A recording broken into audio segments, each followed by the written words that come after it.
love that eventually it just becomes, and again, this is drunk Oh, Stephanie Meyer. God. Eventually, it just becomes like all the vampires have all these crazy powers. Like, it's just I like can see give it, them, like, Based on they're racial drinking, stereotypes, be like- too. Yeah. It's just like put an injection one in there and have African vampires. But the Edward. And, like, she's doing the fight, and then she's drinking her wine, and she's like, Yeah. oh shit.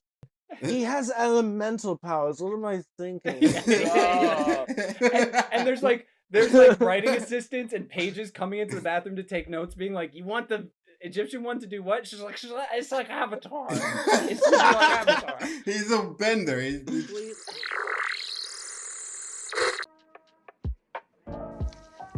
Tell me, if you like the world, not the people. I like the essence of the world, but not the world itself. You like its organizations, its advertising factotums, its automobiles, its assembly lines, Like souls. Nate. It's bad.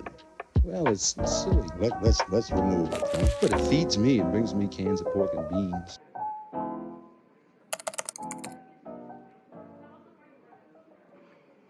Welcome to the Holy Goof series Sit Down, where we sit down and discuss series. This is a simple discussion about films that we've come to love and sometimes hate. I'm Spencer. I'm Josh. I'm Brett, and I'm sitting down. Today, we are going right into a cultural classic, Twilight. Fellas, before we begin, I just would really like to know, Team Edward or Team Jacob? Which one are you rolling with today? He's got the dirt. Oh my god. Seriously, though. I'm gonna be controversial and say not only am I Team Jacob, but Jacob is the best character in the entire series, and Taylor Lautner gives the best performance of the entire series. I said what I said. Are you sure? Because I'm gonna also a controversial take. I'm Team Charlie. Isn't that her dad's name? Yes, yeah. Charlie. Charlie was dope. Charlie is underwritten.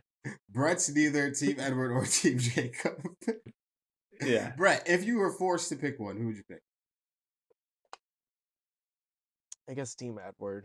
Oh my. Okay. All right. We'll get into why, I guess, later on in this conversation. Spence, I'm assuming by your shirt that you're Team Jacob. And you had that shirt previous to us filming this, right? Let's make a point of pointing that out, please. Yeah. He did not buy that for this. He did not buy that for this series. He had that shirt prior. When New Moon came out, I just ran to the stores. Actually, I created this. I sat home and made this shirt myself. He made it himself, ladies and gentlemen. Definitely Team Jacob. Definitely Team Taylor Lautner, Team Jacob. Edward, screw you, buddy. So yeah, Holy Goof series Sit Down. We are the Holy Goofs. We create and inspire others to do so as well. Check out our website, holygoof.com. Check out our shop, holygoof.com/shop. We got the Mad Ones Cast like Collective. Yeah, I need to get one of those shirts. That's sick. Yes, so if you go to the Mad Ones on holygoof.com, we are featuring the Cast Collective. We're also featuring The Queen of Ruin by E.R. Griffin. And go check it out. We got some cool stuff there. Videos, blogs, write-ups, whatever you want. That's right. And merch. And the coolest merch you've ever seen. Like this hat. All right, fellas. Right, Twilight. So this was a very entertaining experience. Before we get into it again, Brett, can you say one thing you liked about the series? I liked when it ended. I liked when I didn't have to watch it anymore.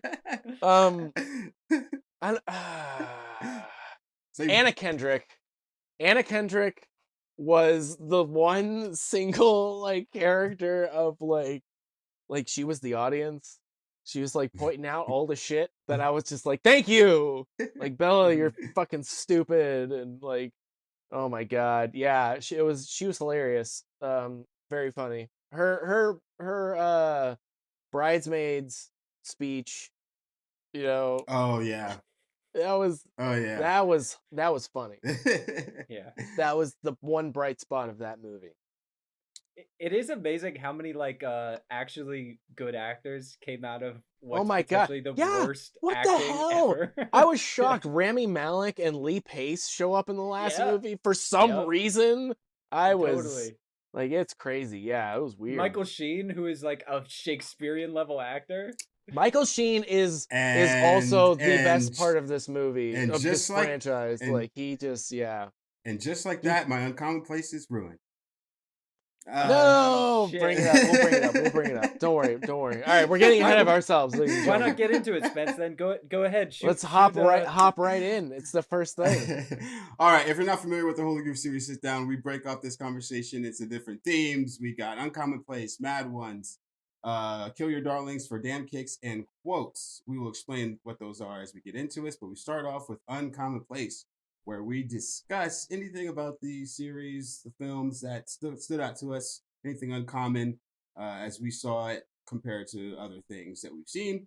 Fun fact, I think we're recording this on like a blood eclipse or a full moon, right, Josh? Yeah, it's a lunar blood moon tonight, I think. Yeah. I believe that's what it is. It's a full lunar blood eclipse, Twilight, Breaking Bad 2, part sequel moon. So, perfect timing. Anyway. Part sequel moon. Total You heard it. coincidence. All right, my uncommon place is the stars aligning in this one. Just thought it was really crazy how all these big time actors just managed to show up for this. Like the agents of Hollywood, like treated this like this big ticket booking, and somehow managed to get well, excluding Kristen Stewart and Robert Pattinson, who weren't like anything at the time, but now are. Anna Kendrick, you got Dakota Fanning, Bryce Dallas Howard, which was I didn't even remember her being in that. I didn't who was she? She's a recast by like the second or third movie. They've recast. You know the vampire that's just running around for no reason as a plot point through the entire series. What was her? Wait, she's the blonde chick that's like Edward's ex or whatever. No. She's Edward. No? Edward doesn't have an ex in these movies. She's the red. No, wait, who? That would be a better way to write. She's her the character, who is- actually. the redhead girl who's running around for They like. kill her boyfriend in like the first one. I think. Yes, James. Yep. That was Bryce Dallas Howard in Not In the in the- second one. Not. I think from the second one on, it's her until she What dies. the in the third one, F? maybe? What Yeah. the what? Yep. I can't. I didn't even recognize her. For the life of me, I can't That's remember. her name. crazy. Yeah. So Bryce Dallas Howard, Lee Pace, I love Lee Pace. Noel Fisher, Shameless, Rami Malek, Wendell Pierce, The Wire. Just like also my guy Max from Across the Universe is thrown in there. And it made stars. It made Robert Pattinson and Kristen Stewart. So Yeah. it's something. Mhm. Yeah. Robert Pattinson, who is one of the finest actors of his generation now. Thank God he didn't give up. He didn't pull like a Jake Lloyd and give up because of this movie. Because he is such a good fucking Batman. And I Wait, love is- his Batman movie. And if he had like given up because of this franchise and stopped acting, Safdie or brought like, whatever, I would have fucking Yeah. No, but yeah, Good Time. He has Good Times, stepped up his Safdie Brothers game. project. And, He's proven time and time again since these came out that he Mhm. knows what's up. Is Uh, Jake Lloyd young Anakin? Is that? Yep, episode 1. Yes. Hell yeah. Stopped acting. Yeah, go watch our Star Wars series. Sit down. We watched the original trilogy. Also- He's also the kid in Jingle All the Way. Oh, Also, I think we have a podcast, a deep cut podcast about Robert Pattinson, the year of Robert That's Pattinson. true. On the Holy Goof. Yeah, he had a year. Oh a couple years ago. shit. We do. It's old. We have it.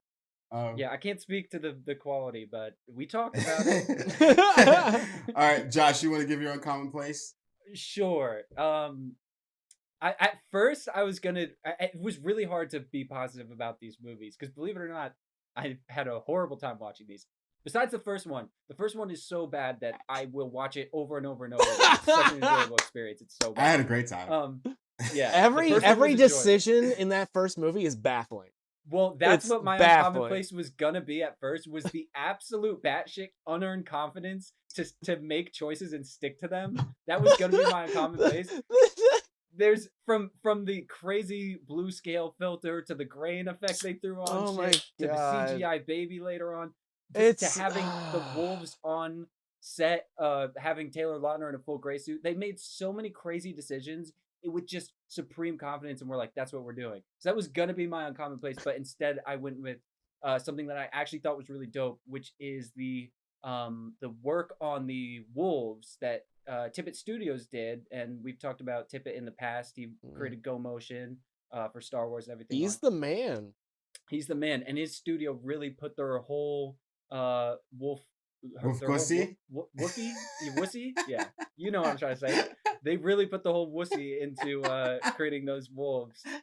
Great blend of, they used a lot of footage of real wolves and then blended it with CGI and stuff, but really phenomenal job. And I think Wait, does so what did better- Phil Tippett do? Like, did they do any actual like prosthetics or like physical effects or there were a lot. They took a lot of footage of the wolves. So if you see a scene where like the wolves are running through the woods, Mhm. that is most likely a blend of CGI and real footage of wolves. That's pretty but sweet. because they captured all this wolf footage from like a wolf sanctuary somewhere, they have great references. But then like that scene in, I won't remember specifics, but the scene in maybe 3 or 4 where all the wolves are joined together and they're like yelling at each other, which like Oh works my, really well. is that wait, hold on. Is that the scene where they're like telepathically talking Yeah. and yelling at Yeah. God Yeah. You like that scene? I like the okay. I watch from a different lens. The Oh my acting goes out the God. window. The writing goes out the window. I'm just looking at the CGI fur, and I'm like, they're fucking nailing it. Yeah. They're making these wolves look like they're The talking. wolves looked really good. The entire series. The wolves looked good. Really? I think look, compared no to- disrespect to Phil Tippett, but I did not think those wolves held up CG wise. I mean, I guess the actual design of the wolf isn't terrible, but like the lighting and the way they interacted with their environment, at no point did I ever think, oh, that's a wolf. I was just like, oh, there's a CG Fair. wolf. You know, I'm looking in the context of how hard it is to get furred animals on screen, and Okay. there's not a lot from that time period that does it well. I mean, also I think this Narnia is 2000. holds up This is decently. 2010. So King Kong came out in 2005. That's true, but Peter Jackson. we're talking about We can't compare anyone to Peter Jackson, okay? It's not fair. I'm just saying, man. for what Totally it was. I wasn't appalled either by the wolf. With a lot of caveats, love the wolves. Anyway, so long-winded. I apologize. Brett, what's your uncommon place? Okay, so like you said, there's very few things of positive note to find. And I mean, I kind of discussed Anna Kendrick, so that's cool. Touched on that a little bit. Edward is so bad. Like, I mean, look, he's bad. It's badly acted, but I know that Robert Pattinson has become a better actor since and stuff. I know that he himself looked back at his performances. Yeah. Bad. So I want to touch on the one character and actor that I actually liked, and that was Michael Sheen. Like full on liked. Like Anna Kendrick's fun to laugh at with because she speaks like she talks like the audience, and we're just kind of laughing at Bella together. But Michael Sheen chews the scenery like it's fucking bubble gum, and he knows his homework assignment. When he signed on for these, he was just like, oh, what is this? It's a paycheck. But you know what? We're going to fucking do it right. And like literally every single moment with him, I'm like, yes, He's there. phenomenal. Like he's so good. I And, like, cried watching him deliver a monologue. He's just it's just him in a studio in Oh plain my clothes, and he's God. reading like some Maya Angelou thing or somebody's graduation speech or something, and I cried watching it. He's so good. I was first introduced to him with the Underworld movies, and he's so good in those. And they're still like pretty pulpy movies, but like again, he just like he got it. He knew what he was doing. You know, it's sort of like giving your Hamlet in a way, giving your vampire. There's been many depictions of vampires, and it's exciting and a challenge to kind of see what you bring to a vampire, but especially this character. I think Arrow is, given that he's so dangerous and deadly and powerful. And then of course, like, oh God, Good Omens, him and David Tennant, it's beautiful. It's poetry on screen. The acting is like, it's so good. And like, even here, like every single time he was on screen, I was actually watching. Like, my streaming fucked up and it like froze, and I went back and I was like, no, I don't want to miss any of Michael Sheen. Like he was the one thing that I was like, rewound parts of this. just so I could see Michael Sheen. Listen, Yes, he I said, will admit it. He said, "You want me to be an eccentric vampire? I'll give you eccentric vampire." Exactly. He understood the assignment He and he did. fucking did it. He's the best actor in that whole fucking franchise. Like he was just so good. I would watch a movie about his character if they did a prequel thing. He was the most interesting thing. Don't do it. That whole flashback with like him in olden times, I was like, that's the most interesting part of this entire fucking 5-film thing. True. Because they feel like actual vampires in Yeah. that. I'm glad you brought him up because Josh made that statement too while we were watching about him, and I felt the same way. And I totally forgot to include him in those actors that showed up in these films, and he's one of those. He for sure. He definitely understood this assignment. Yeah, Michael Sheen all the way. You rock, dude. You rock. Oh, yeah. Excellent. All right, so we made it through the first section. Let's move on to Mad Ones. And Brett still has his head in place, which was impressive. It's about to go off. You know what, Josh? You want to take on the Mad Ones first? Sure. My Mad Ones I knew from pretty much Jump Street. As soon as this started, I remember it being the only thing that I could grab onto back when these came out, and I had girlfriends drag me to watch these. Sure you did. The only thing, yeah. No, I was there. Fuck, opening night, man. I'm like Twilight, Breaking Bad Part 2. I'm there. Couldn't wait for that one. Twilight Breaking Bad Part 2. I want to see that shit. But no, it's the soundtracks. The soundtracks are amazing, and there's a reason for it. Alexandra Patsavis, which I didn't know about her until I started researching why the soundtracks do not deserve to be this good. They're so good. But Alexandra Patsavis is part of the old MTV crew, and she has won so many Emmys and Oscars. She is responsible for the new style of like licensing artists to TV shows and movies and stuff. Listen to some of her catalog, right? Music supervision for the OC, which has an intro by Phantom Planet, and unreasonably good. Which again, that show does not deserve to have that banger, that much good music. Slap, in there. absolute slap. That show taught me about Death Cab for Cutie. Yep, Death Cab for Cutie. Yep. Also, she brought the Flaming Lips to Beverly Hills, 90210. Grey's Anatomy, she's the reason we all know Chasing Cars and How to Save a Life by Snow Patrol and The Fray. Nice. She did Perks of Being a Wallflower, which has one of the best soundtracks ever. Come on, Eileen. Yeah, so she has been like bringing really good music to shitty shows and movies. Although Perks of Being a Wallflower is great, but everything else that she's scored, or music directed rather, she's brought like this incredible music to it. Some highlights from the soundtrack: Paramore, Mute Math, Muse, Death Cab for Cutie, Killers, Tom York, Beck, and then interestingly, it was Kristen Stewart's choice to bring Iron and Wine's "Flightless Bird American Mouth," which is the only time I felt real emotion watching these movies is when that song would play, and I just was brought back to like early college pining after a girl listening to that song, and it got me. Honestly, if Twilight gets 1 point on my scale of 1 to 10 for a movie series, Paramore's Decode itself puts it up 1 to 2. Yeah. Just that song. But but apparently Stephanie Meyer was influenced by Muse when she wrote it. That's what I read. I gotta be honest, guys. I really did like the soundtrack to these movies. Fair. I'm so sorry to be that guy. This isn't your style of music, I don't think either. I was just like, every single song was just like. I just imagine Stephanie Meyer's listening to Muse drunk in a bathtub writing this shit like super massive black hole. Super. Oh my god.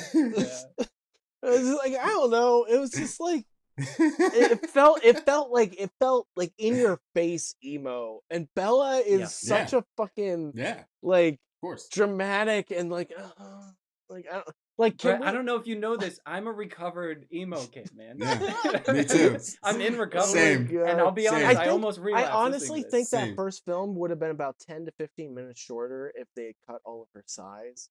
Can we, Josh, can we get a supercut of her just like...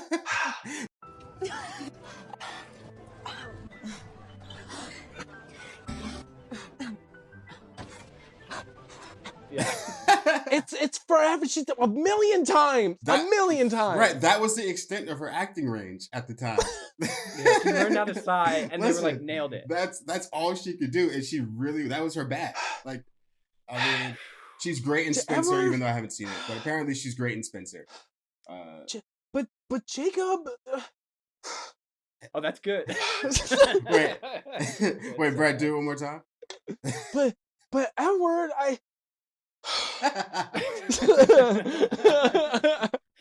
Hey, look, Brett, it's really hard when everyone you've ever met makes you the center of their universe, okay? That's a lot of pressure to put on a girl. Yeah.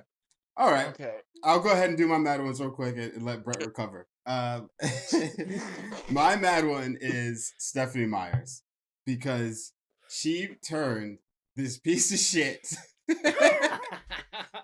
into a shiny piece of shit. No, a piece of shit into a $3.4 billion worldwide series. The that crazy is insane. It's a phenomenal, and it's a piece of shit. I will be the first to admit that I did read the first 3 books, because back then I'm the type of person that's very curious about something that's like popular, so I'll go and like do my research, figure it out. I got through whatever 3. helps you sleep at night, Spencer. Yes, I got to Eclipse and was like, all right, I got it, and it's bad, but somehow this grossed $3.4 million, 100 million copies sold globally, $1 billion. Sorry. Another fun fact about her: she wrote it when she was 29. The idea came to her in a dream. She's only 48 now. I thought that was really interesting. I thought she was way older. But usually you see a good story perhaps turned into a bad movie. Good book, bad movie. But this was a bad book, bad movie, $3.4 billion. Right. So now at some point you got to give her props, and also one of the funniest things I saw was Stephen King said Twilight is all about how important it is to have a boyfriend, and I don't know, it pretty much sums it up. And listen, she finessed the world, and the little girls ate it up. God. And listen, I give props to hustlers. And she hustled. She tapped into something. So, it's not anything that I can relate to on any level. Do not hate but apparently there's a lot of people that can. Don't hate the player, hate the game. She hustled. So. Drunk Stephanie Myers in a bathtub. Shout out. Was drunk Stephanie Myers going like, you gotta have you gotta have our. No, hold on. Doing that through the movies is the only thing that got me through. Shout out. I wish I could have been there. Oh my god, that would have been amazing. Oh. Shout out to Stephanie Meyer. You did the damn thing. That's my man one. Fuck, you did it all right. She did it. I hate what she did, but she did do it. She did it. My pockets are stacked. Stacked. Yeah. Stacked on stacked on stacked.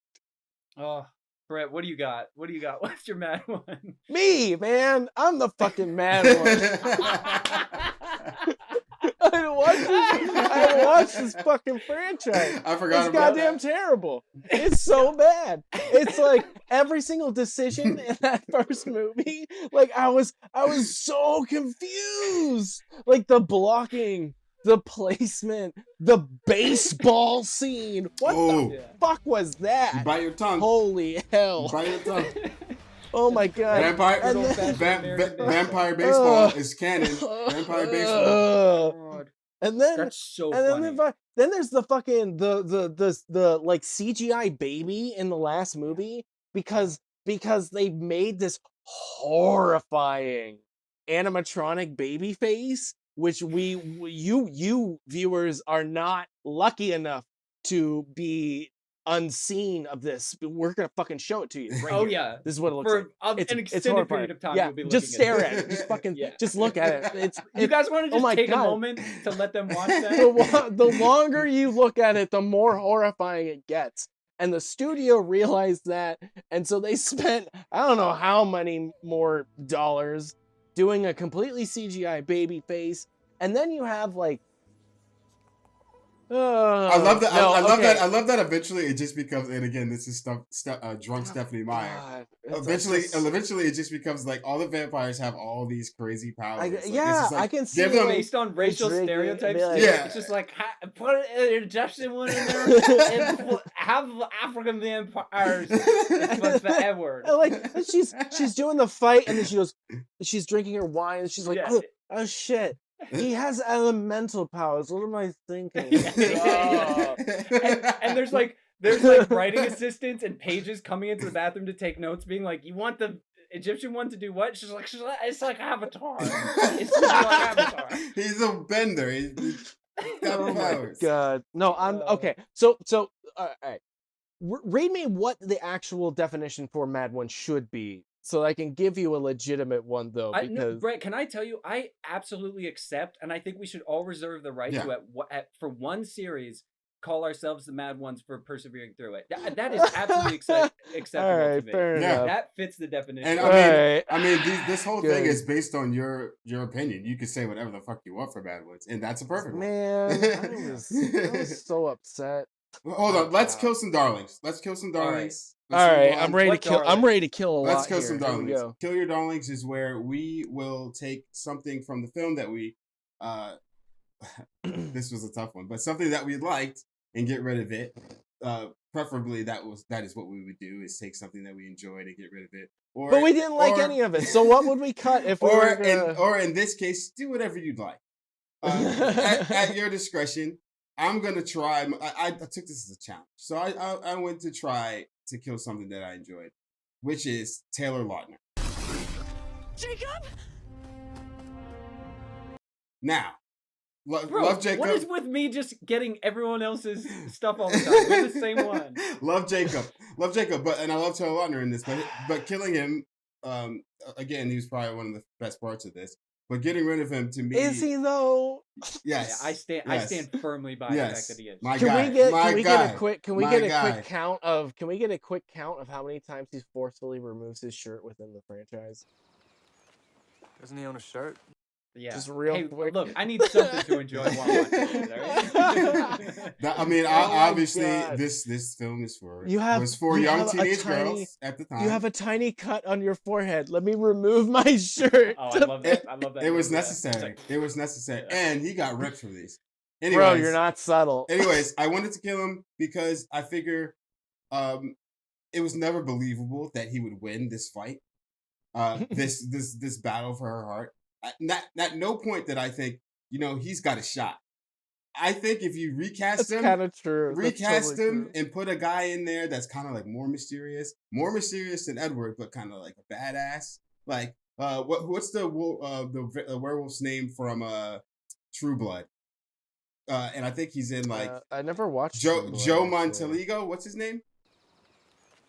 Doesn't he own a shirt? They tried to All make Jacob a little edgy at the motorcycle. Then he got the long hair, but it wasn't enough. Recast him, make him somebody who could actually compete against Edward for her heart, because nobody thought that he was in this. He's a little younger. He's kind of awkward. It just, even when he got ripped, it was just like, eh. I think if you recast him, put somebody in there that actually like stands a chance, and she's like, I don't know, this guy Edward, Because he doesn't emote. That could work. Make it he doesn't Interesting. emote. Every single line he gave was Bella. Can I tell you why I like that? Because everyone else is doing so much over emoting that I'm like, it's so refreshing to see somebody not trying here. And let me just You're say, going against the grain, bro. and let me just say, I didn't like Taylor Lautner and Jacob because of the acting performance. That has nothing to. That's not why. I have nothing. I just liked. Honestly, it was just having somebody in there to like break up this like a love fest between. Edward Just and Bella. having anyone in a Hated it. love triangle, having Can a I third partner, just- having a required piece of a love triangle. I don't Can know. I say That's what the you exact- like. Spence, even though we have the same kill your darlings, mine's the opposite reason. I say kill him and kill the love triangle so that the writers are forced, so that the plot is forced to revolve around something besides like, which one do I pick? Yeah, it Make should be about some Bella decision. realizing what the fuck that actual decision means. Something, anything. Of Any like, decision I'm gonna be a outside of, fucking like, which vampire. war. Not hardly ever, other than Edward's like warnings of like, Bella, you don't want this. Like, they're like the movie does like it totally just skirts over every single thing about a vampire that we know is horrifying Oh yeah. and like Well, it also like retcons what vampires are. Yeah. Like we sparkle. like go down a list of the iconic things that make up a vampire. And none of them, aside yeah, from you can apparently rip them apart like a Right. rag doll. I no was stakes so through the heart. confused. The by sunlig's that. fine. It just makes them more beautiful. There's nothing about You light them on traditional vampires. fire. Yeah, Yeah. and they were on a lake for a part of it, so moving water isn't a thing. They either. don't touch. He comes. They don't touch on garlic though, so it could They don't touch on be. garlic, but he comes through her window uninvited several times. Yep, Big that's vampire right. Oh lore. yeah. Mirrors. Also mirrors. Yep, and There's a mirror and scene. There's a fight Yeah. scene that revolves around there being mirrors, and I'm like, why would you? Do there's this? It's like you're also fucking the with us. That's funny. the soil from their home. Like Yeah. nothing about that. Like Nosferatu's big on that one. None of the traditional vampire. We're so. It's so hard to stay on topic with this, but god Brett, damn. go ahead and kill some darling. Me? What am I killing? Yeah. Are you asking me? Eclipse. The whole thing. The whole thing is pointless. Eclipse. I mean, Breaking Dawn Part 1 is pretty fucking boring because nothing fucking happens in that movie other than They she has bang. sex, They she has bang. sex, and then the baby like sucks her dry. Listen, Because we have to wait until the end of the movie to reveal. The midpoint should have been her becoming the fucking vampire. This should have been one movie. Okay. Young girls were if I waiting. would really cut. Oh young my God, young all girls right. were waiting for her to bang him for years. So Okay, Eclipse so- was so, all right, all right. necessary. So you could honestly make a choice because Breaking Dawn did not need to be 2 parts. It could have very easily been 1 2-hour movie instead of 2 hours of my fucking life. 4 hours. Yeah. However, if you want to About the keep money. that, if you're wanting to keep that, then Eclipse is the other one that like is totally pointless. Because Yeah. all it's actually doing is tying up the loose ends of the first 2 movies before they move on to her being pregnant and the Voltari storyline. Mhm. Because that's all Breaking Dawn is about. That's all the It's- finale it's is literally about. just a mirror. Excuse me, a mirror image of the prior movie. Yeah. Except instead of her interacting with the vampires and being accepted, now it's the werewolves. But it's the Well, same movie. They also Eclipse and Breaking Dawn Part 2 are very similar in that half of them are about them building an army. Except Sure. it's about Bryce Dallas Howard. I guess it's Bryce Dallas Her Howard. name is Um, Victoria. Victoria is played Oh, by that's right. Bryce Oh, Dallas. Victoria. Yeah. Victoria! Victoria! Victoria! Just fucking kill off Victoria at the end of Blue Moon and you're done. And then Yeah. move on to Breaking Dawn. Don't have Yeah. any of this stupid, I don't know if I want to be. Okay, so Brett, you hated so much. They all suck. So this next segment should be pretty easy for you. For damn kicks, let's spice up this puppy and make it watchable if possible. I will. In this one, we add something that we like, something that can improve the movie or spice it up, or just kind of like take it in another direction. And for my damn kicks, it's really, I think, one of the flaws of the story Mhm. as a whole is to just establish like a clear, true villain. Like the Volturi to me are super corny, Oh, true. and they're just like, which is why I think the first one still sucks, but it was decently watchable was because James was a clear, I can see you villain. Like, of course, they handled the whole thing terribly, but this is the person that we have to fight. The Volturi Yeah. were just kind of rich, arrogant, pompous pricks who I were know. bored and decided that they wanted to pick with the Cullens towards the end, no reason at all. So if you establish a clear villain, kind of give us an excuse to like root, I guess, for the Cullens, or I don't know if you have even a whole plaque like they tried to do with James and Victoria and Laurent, I think his name was. That to me kind of makes the story a little more interesting. Maybe squeezes it into 3 movies, but just don't give me some random vague vampire government. Give us a villain. Maybe we could root for There you that go. villain if it's good enough. And that's But- actually like a good, solid. That's good. Yeah. Yeah. Which is totally the opposite of what mine is. Mine is not useful or practical at all. Mine is Do a Resident Evil crossover. Hell yeah. And just and just murder have- them all. 100%. Have them all die in 10 minutes and move on with our lives. Call up. And that's it. Call That's up. my damn Call thing. up Blade. Let's Yeah. have Call fun. up, like, do a crossover with some real fucking vampires and have Ooh, these Cullens what if and that's- the fucking what if werewolves that's- and all this shit. Get the fuck out of here. That's gonna- Let's move Motherfuckers on always with our trying to ice skate uphill, Edward. Pow. We- lives. We just wrote the new Blade that they're having so much trouble getting out. I know, what the hell? This is easy, guys. Guys. Marvel, call me. Also, why didn't they include some Blade teasers in Werewolf by Night, which was so good and deserves more hype? Anyway, just watch Werewolf by Night. It's so good. They should have had Blade in there. Anyway. Brett, for This damn ad paid kicks. for by Disney Plus. So what's my for damn kicks? Yeah. My for damn kicks is you scrap the whole thing and you do something with Michael Sheen.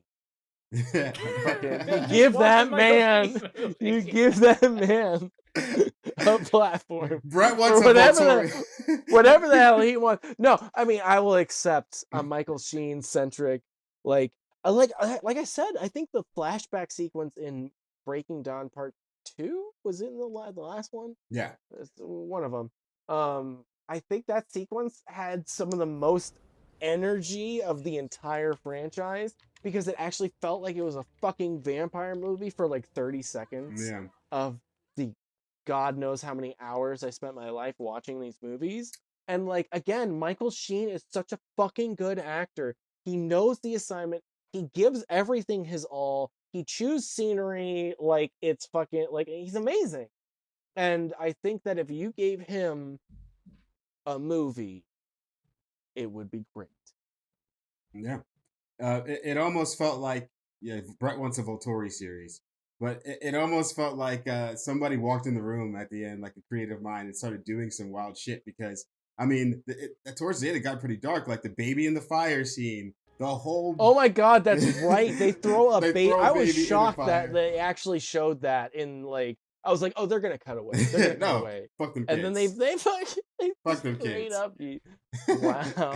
No, That and was then great. Bella's whole pregnancy scene was so Oh, dark. Like, I mean, that was like some of the goriest shit I've seen in anything. Just, I mean, tonally, it's like just her- so far outside of yeah, the so whole out rest of what they were doing. Like, just her body was like so gross, and the way Oh, they Like did it, emaciated. horrific. just terrifying. So it felt like there's like they brought in some kind of somebody else for a little Right? Give me a whole movie of that shit, man. bit. yeah, Yeah, yeah. I'm with you on Yeah. that. Well, that's about it. Those are our opinions on Twilight. That's fucking. I want to thank God that I don't have to watch these ever again, and I want to say to you two motherfuckers, I hate you so much. Listen, shout out Stephanie Myers. You finessed. You go, girl. $3 billion. That's what's up. She finessed $3 billion.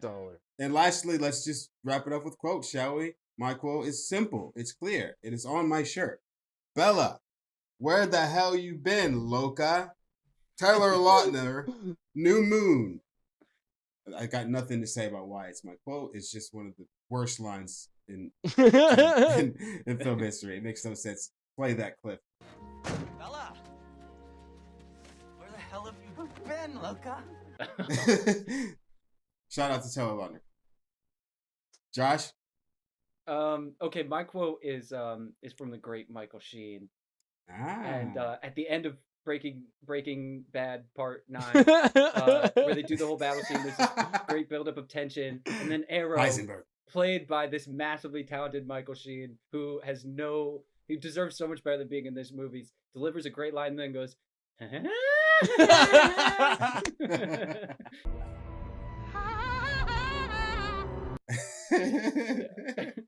Oh my God.